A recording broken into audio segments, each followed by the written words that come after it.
নামলাম, পাটা আর ভর দিতে পারছি না, পাটা কাঁপছে।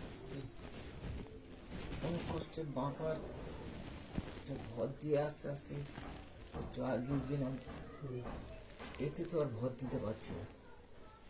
ডান পা ডান হাত, ডান পাটা আর কোনো ভর দিতে পারছি না। আস্তে আস্তে করে পাটা উঁচু করে নিয়ে গেলাম, প্রথমে দিকে পার মুঠে ফেলতে পারছি না।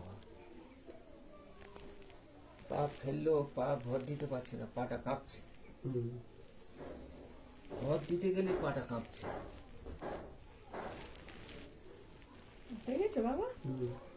তারপরে ডাক্তার যখন ডাক্তার গেল তখন কাকিমা তখন ডাক্তারে গেল হাসপাতালে ভর্তি করলে, তখন ডান পা ডান হাত দুটোই কি প্যারালাইজ হয়ে গেছিল, কোনো সেন্স ছিল না?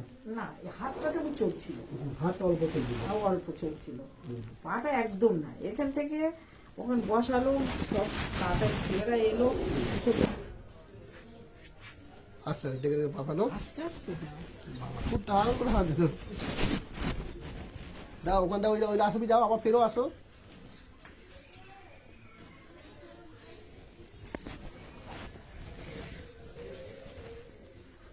ব্যাক করো, তুলে দাঁড়িয়ে এসো, বড় করে পাপানো। দেখো কোনো অসুবিধা হচ্ছে, দেখো চাপ দাও, কোনো অসুবিধা হচ্ছে?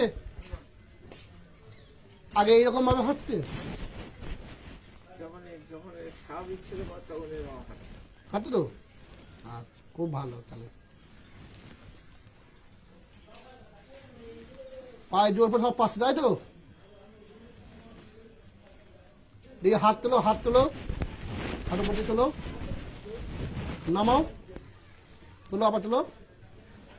কোনো প্রবলেম হচ্ছে না? ব্যাটা ব্যাটা কোনো লাগছে কোনো?